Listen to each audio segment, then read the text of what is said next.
Hey, everybody. I'm in a silly mood because I haven't felt super great for a few days and I'm back at it today. I feel great. And I've done a bunch of errands and I'm all zoomied up and adrenaline is flowing and I'm ready to talk to you. Before we go any further, you'll see a little Band-Aid. I had a little cyst biopsy, so I have a hole above my eyebrow. No big deal. So right now I am steaming some spinach. Why am I steaming spinach if this is a bread and other baking channel? Well, I'm going to tell you, and this is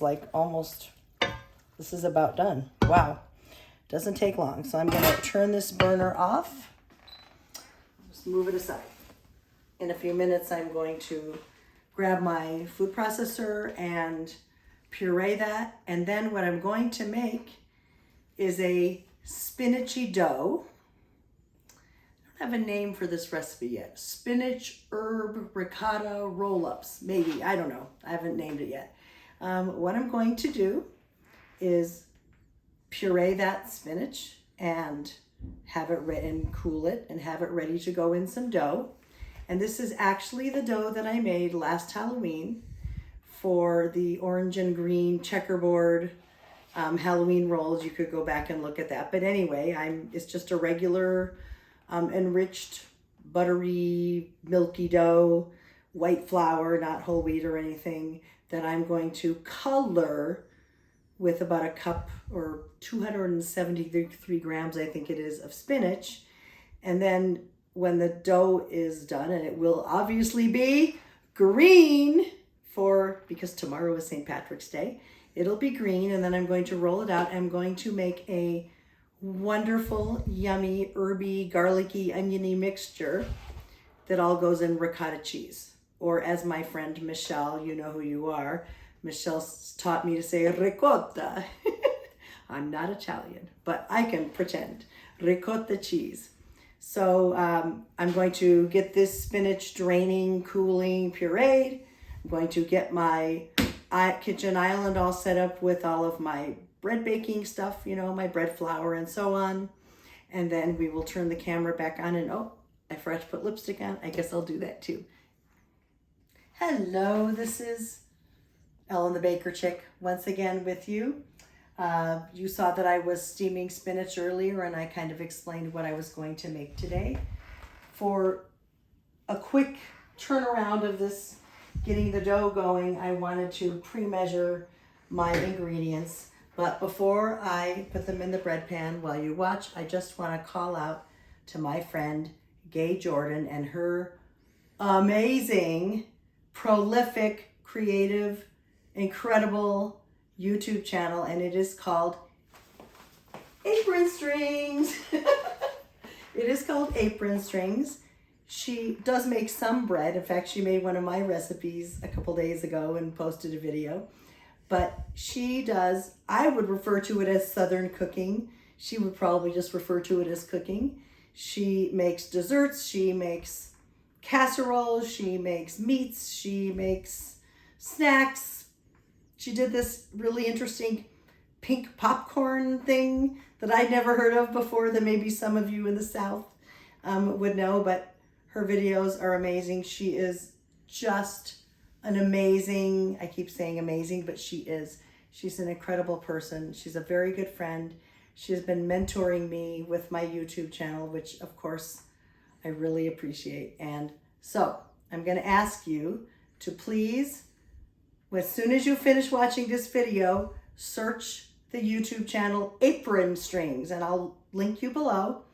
Apron Strings, and you will meet my friend Gay, and she will teach you how to cook and bake all kinds of things. She'll show you her chickens, her garden. She will play the piano. She's really a fun person, and I appreciate her so much. She's been sending some new subscribers my way. Hello, new subscribers that came from Apron Strings. Welcome. It's so nice to have a community like this where we can help each other. So I'm going to get on with this. My first ingredient is, I'm using half and half. You can use milk. The only reason, honestly, that I use half and half, people, is because we don't keep milk in the house. And I don't really think about getting it to cook with. So there you go. It's half and half. So this is kind of an interesting thing. I've made this spinach recipe before, and my recipe says 273 grams. It was literally this entire box of spinach. I steamed it, as you saw. I drained it. I put it in the food processor and pureed it. And then I dried it and dried it and dried it, you know, squishing it between paper towels. And it only weighed about 211. So that's okay. I will be watching my dough. This is a wet ingredient, somewhere in between actually, but I'm putting it in as a wet ingredient. And if I have to add a little more liquid as my dough is mixing, then that's what I will have to do, but it will be okay. So I'm putting this in, plop, plop. All right, and then I need 24 grams of honey. So I have my little honey thing, and I'm gonna get to 24 grams. He's going under my arm with the phone. Oh, oh, well, that's some, it's 4 grams over, but I think some of it will probably stick. And if it doesn't, that's okay. All right, I'll stop there. Now, I don't know if you've noticed, but I sprayed this little cup with nonstick spray and the honey comes right out. There's a drippy right there. I also, if I'm using oil in a recipe and honey in a recipe, I'll put the oil in first and I'll kind of roll it around and weigh the oil, and then I will put the honey in right in the oil, and then it all kind of pours out together. So, all right, so we have done half and half. We've done the spinach, we've done the honey. It is time for the dry ingredients, and that is bread flour, 500 grams. You know that I always give you my recipes. You don't have to write them down while you're watching the video. They are always in the description of the video. And where that description is if you are watching the video, like I usually watch it on my iPad or my phone. If you're looking at the screen, you look just under the bottom right-hand corner. There's a little teeny arrow. They don't make it easy. You click that little arrow and you will see the description. You'll get used to YouTube, even though it's not very user-friendly, but there it is. Okay, I have 6 grams of sugar that I've measured already.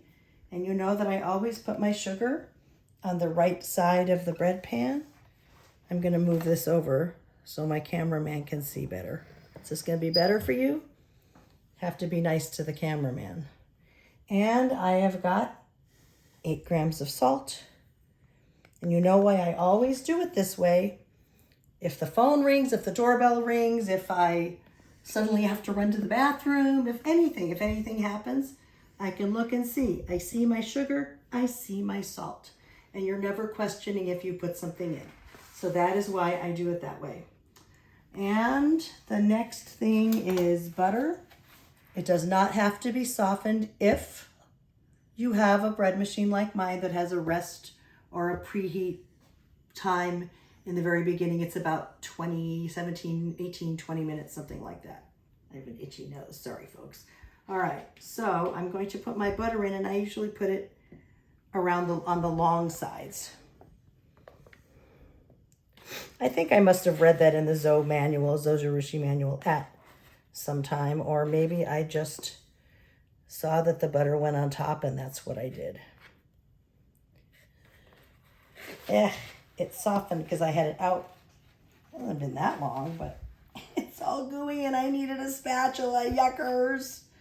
All right, got a quick wash. Wash with dish soap to get the greasy off.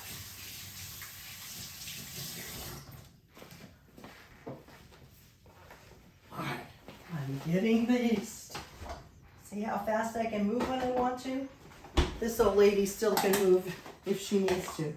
All right, and this is the one I have not used yet, so tare.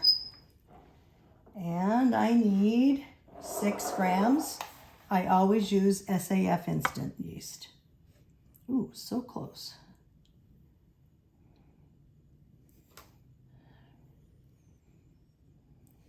.8. Oh my goodness. There we go. 6 on the nose.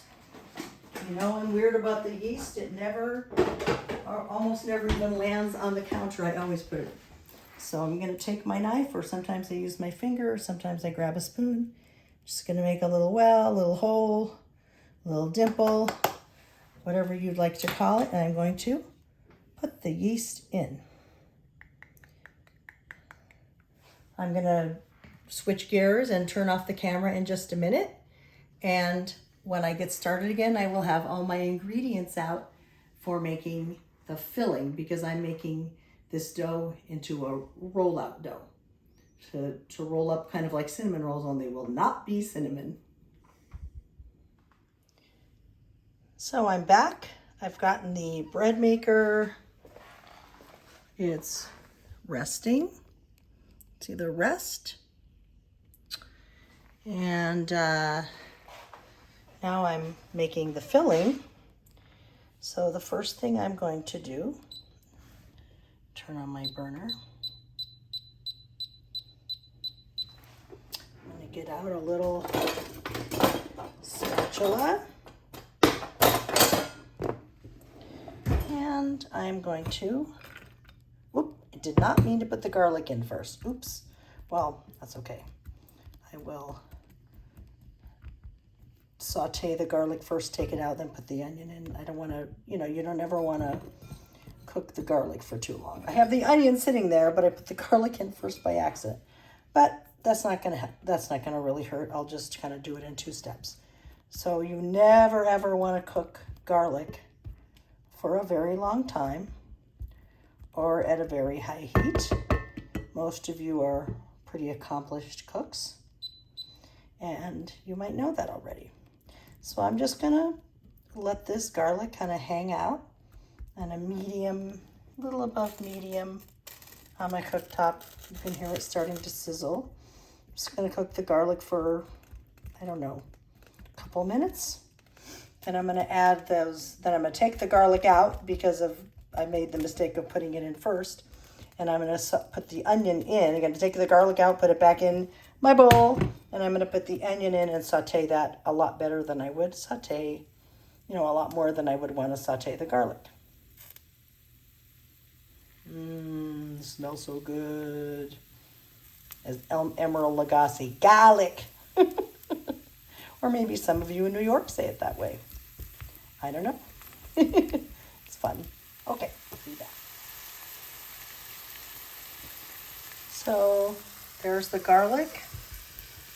Barely cooked. Started to get brown, and even that's a little more than you really want. It won't hurt it though. And this is not a lot of onion. You can see this is just a little skillet like you'd make, a couple of eggs in the morning. Not a huge frying pan. Just wanted to give you size perspective. There's my hand. It's just a small little nonstick skillet, but I did put olive oil in. Anyway, so I'm just going to saute, and this is not a lot of onion. I mean, it looks a lot when it's cut up, but it's only about 1/4 of a large purple onion or 1/3 of a small one or whatever. And this really is totally kind of your taste. This filling you can change up. So I'm going to let these saute, and I'm going to grab my cameraman back and get to mixing up the other part of the filling. And we're back. The onions are still sauteing, not quite done. And I have my ingredients assembled. I have the baby size, it's 15 ounce of whole milk ricotta, my husband's smiling, cheese. This makes enough filling. And somebody opened it. Who was that? That was the cameraman, but he fessed up yesterday. So I'm just gonna get that in there. And this is just my own recipe, like all of mine are, sometimes I figure it out as I go along. I'm just gonna mush it a little. You see that okay? Yeah. And I actually really prefer fresh basil, but for this tube basil is a little easier. In my freezer, I always have fresh basil that I have put in the food processor. You know, I wash it, dry it, and then put it in the food processor with a little bit of olive oil. Then I freeze it in itty bitty containers, like to-go salad dressing containers worth. And one of those containers is a whole entire bunch of basil, and I use it for throwing in my pasta sauce. I just put the basil ice cube in there. But for this, that stuff is kind of watery. It's okay in a sauce. And if I had bought fresh basil, I could just chop it up and put it in here. But occasionally I take a little help. Not too often. I'm a strictly from scratch baker. I'm not going to measure this. I'm just going to do that. Probably about a tablespoonful-ish. And again, this is Italian seasoning. And I'm not measuring it, but it's about that much. What is that? About a teaspoon, about 3 or 4 grams. I'm going to put it in. And here comes the muscle work. Well, let me check my onions. Let's go over here to the cooktop. Check the onions. They, I think, would you say they're done, Mr. Cameraman? He's saying yes. So I'm going to turn off the cooktop. I'm just going to throw those in there with the garlic. Get that pan away. It's not a lot, but believe me, the flavor will be wonderful. And that's going to go into this filling eventually. So I'm going to mix this up.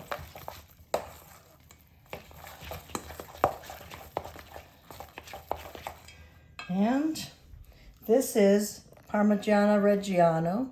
Parmigiana Reggiano. I don't know if I'm saying it right, but it's close. And the bread maker, you can hear, just started. Hold on. Hey Siri, set a timer for 5 minutes. 5 minutes. Okay. Starting now. Now, if you've watched my videos before, you know that after 5 minutes of kneading, I always check my dough to make sure it's not too wet or too dry. And that's what I did. I put about a chunk, maybe I would 1/4 cup of this, and this is completely to taste because it's not going in the dough where it will destroy any of the chemical stuff with the yeast going on. Got it down to the nubs right there. Let's see if I can grate that. Probably not. I'll just eat it when we're done filming. So I'm going to mix this up.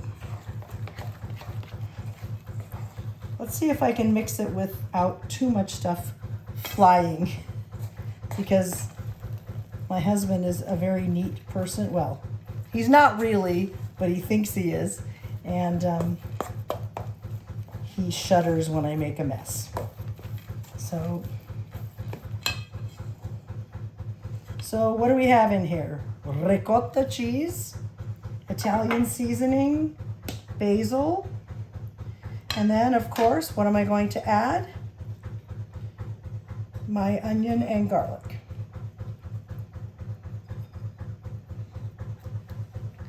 Now, last time I made this filling for my trial run, which was obviously a success or I wouldn't be making it again, I think I added some kosher salt, but I felt like it was kind of salty. So I'm not going to add the salt until I taste this. There's no egg in here. Nothing that would be raw that would make me sick. I don't know if I'm the only one who, when making cookies with my mom, I went to taste the cookie dough or the cake batter or whatever it was, and she'd say, "It has raw egg, you'll get salmonella poisoning." So I don't taste anything with raw egg. Well, just a teeny bit, but I won't do as much as I want to. All right, so all told, what do we have? Ricotta, parmigiana, Italian seasoning, basil. Did I miss anything? Anyway, I think that's all there is in here. Oh, onion and garlic. Hello. So now I'm going to do this.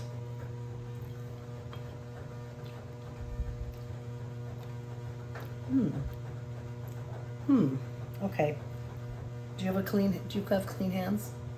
Okay, here. Whoops. Lick this off my finger. And he did. Does it need salt? A teeny bit? Okay. I'm gonna have to wash my hands, but he licked my right index finger that I have sticking out. I'm not touching. I'm not gonna put a lot. Maybe like a half a teaspoon. Because I'm gonna wash this. Because I really don't want it to be overly salted.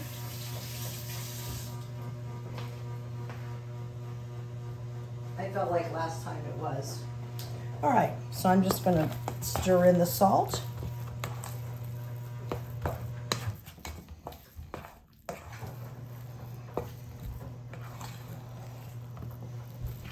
All right. Let's see. I'm gonna let you taste it off of the spatula. Ready?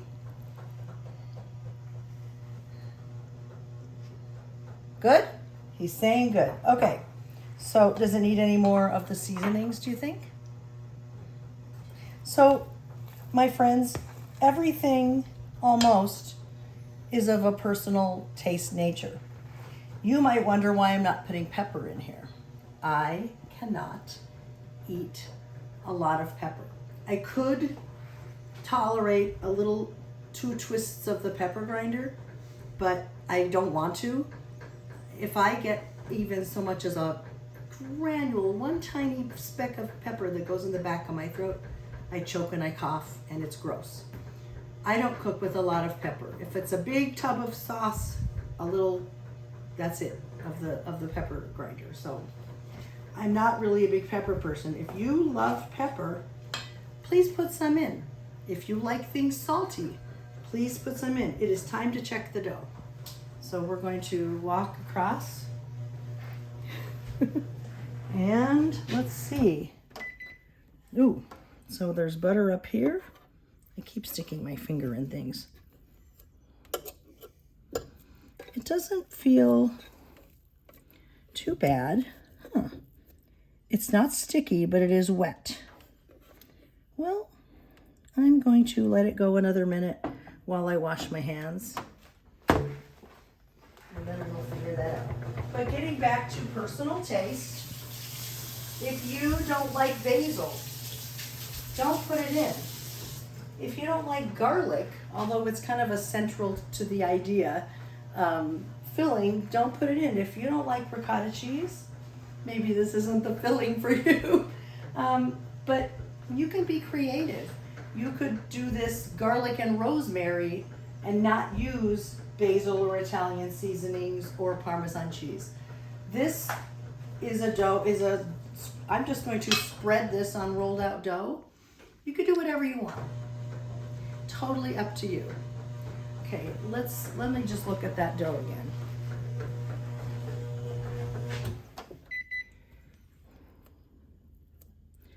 It might need a little liquid. Let me just grab something.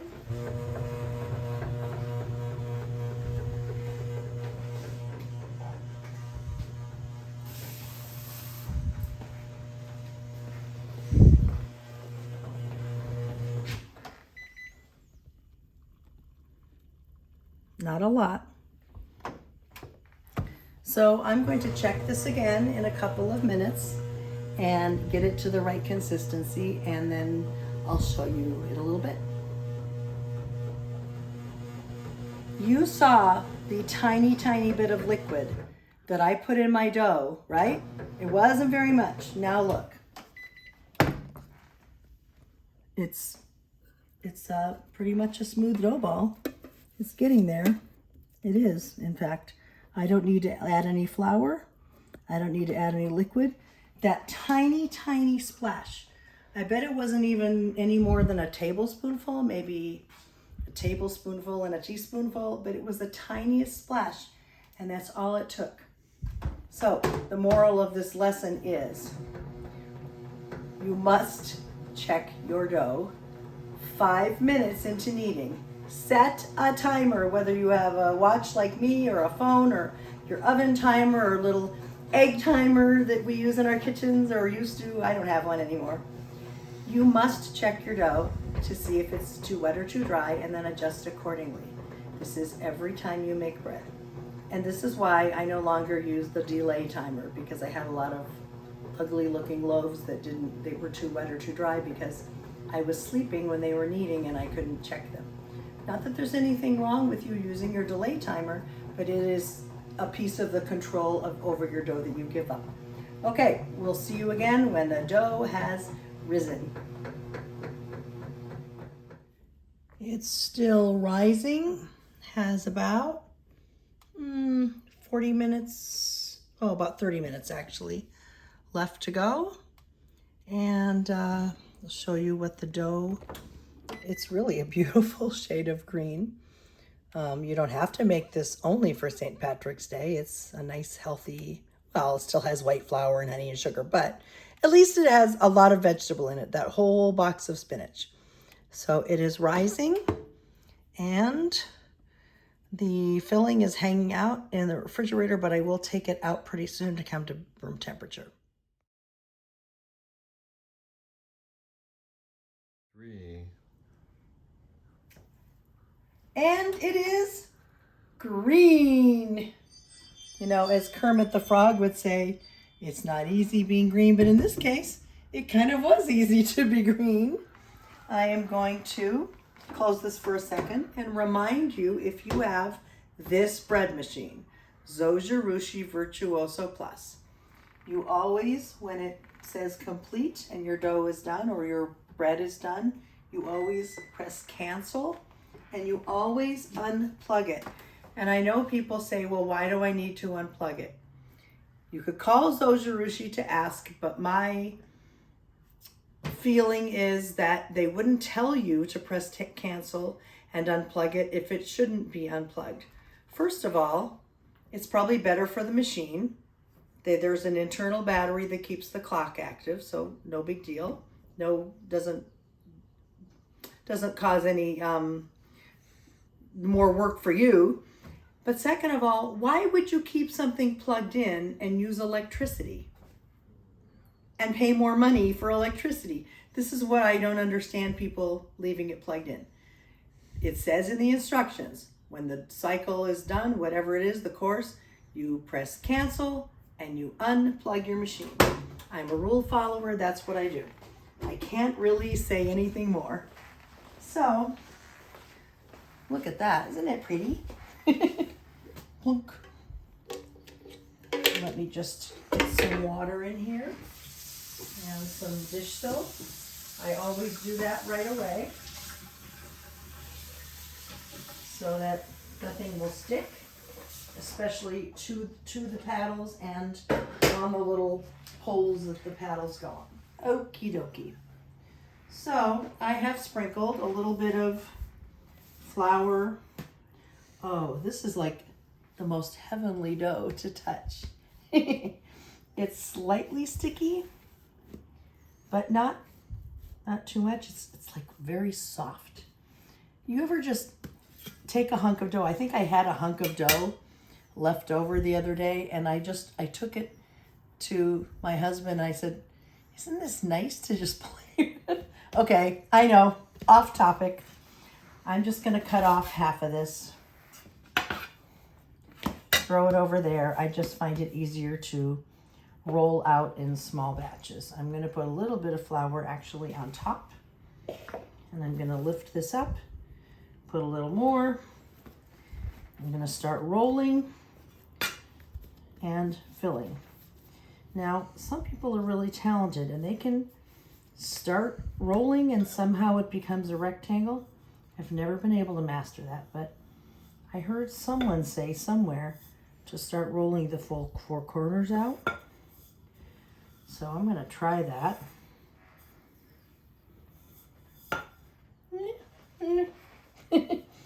Do it again. I'm going to do it again. Do it again. Actually, that's closer to a rectangle than I usually get. It's not really super important when you're doing a roll up like this to get that perfect rectangle, but it doesn't hurt. Let me see what happens when I do this.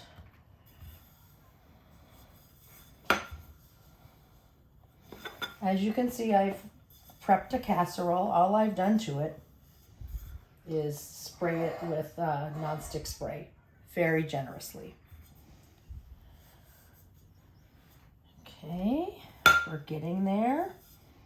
It's almost kind of sort of a rectangle, probably the closest I've ever come anyway. And it's pretty thin. All right, so not too much of an art form here. Just, oh man, I just got the whiff of the filling. Oh man, it smells good. Can you smell that, Neil? Yum.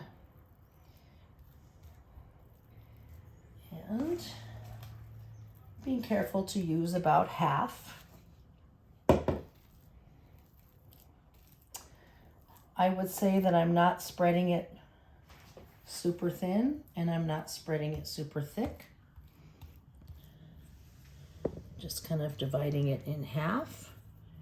It spreads very nicely. I'm going to put that over there. Just going to roll, and I tend to kind of roll and pull out, stretch a little bit.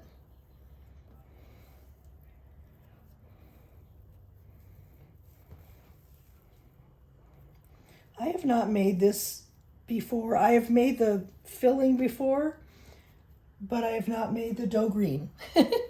So just something different. Little inspiration for St. Patrick's Day. So I'm going to cut that in half, and in half, and in half, and then each one again.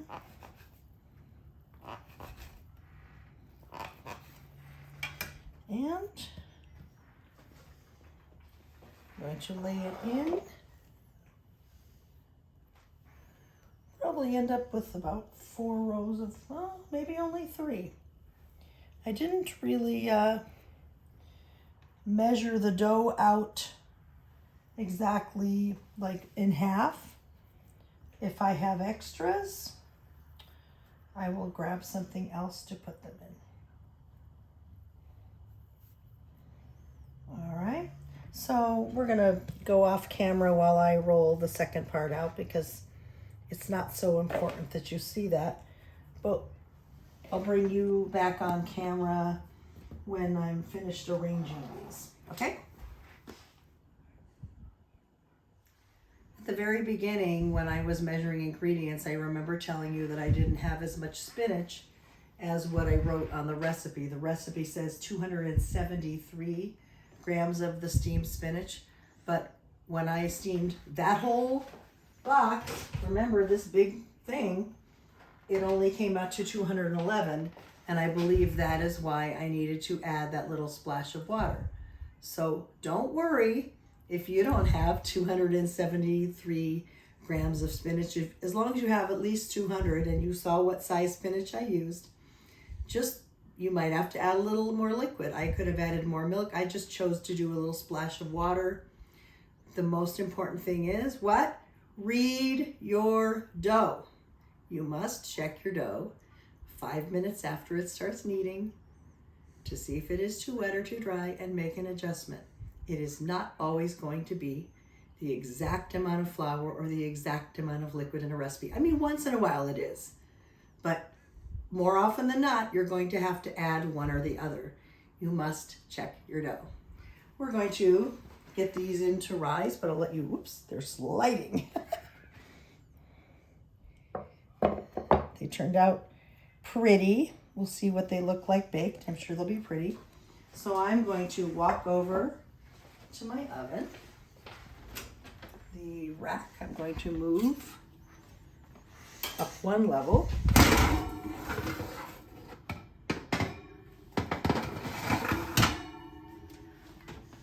And this is how I let my dough rise. Now, if you have a way you like, you do it that way. My friend Gay, all she does is turn on her oven light for a few minutes. I don't know why that's not going on. And lets the light heat it. But for right now, I'm gonna do one oven, upper oven, turn it on to 170, press start, and set a timer for 1 minute. At the end of the 1 minute, if you've watched my other videos, you know I'm going to say, set the timer and turn the oven completely off after only 1 minute. If you heat it for more than a minute, it will be too hot and it will kill the yeast and you will not get pretty rolls. So I only let it heat at the lowest temperature possible for 1 minute, and then I turn the timer off that I set for 1 minute, and I turn the oven off. It just feels like walking out to a hot day outside, about 80 to 85 degrees. And that's the perfect temperature for rising. I do not cover any of my doughs when I put them in the oven. They don't dry out. There's no breeze going to mess with the rise. It's just, this is how I do it.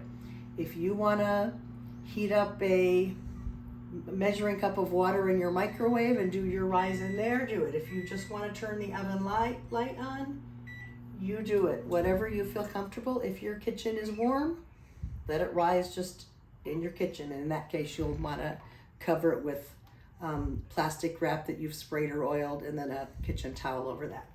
So it is just slightly warm. And I will put these lovelies in here. And close the oven. I'm going to set a timer for 40 minutes. And at the end of the 40 minutes, I will take them out. I will turn the oven on to 350, and I'll show you what they look like when they've risen before I bake them. Here are the rolls, all nicely risen. They smell heavenly and they haven't even baked yet.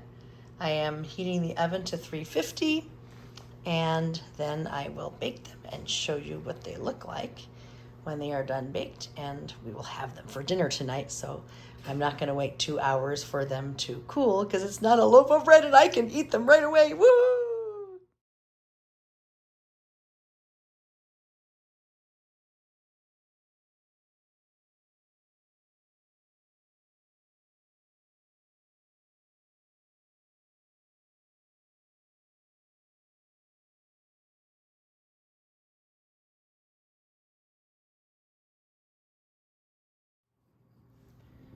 Well, here is the green casserole of green gorgeousness. This is now fully baked. We just started eating dinner. There's some steak. Other side dishes are already on the table. I'm going to carry this in to my dad and my husband, and we'll pull some out of there, and I'll show you what they look like on the inside.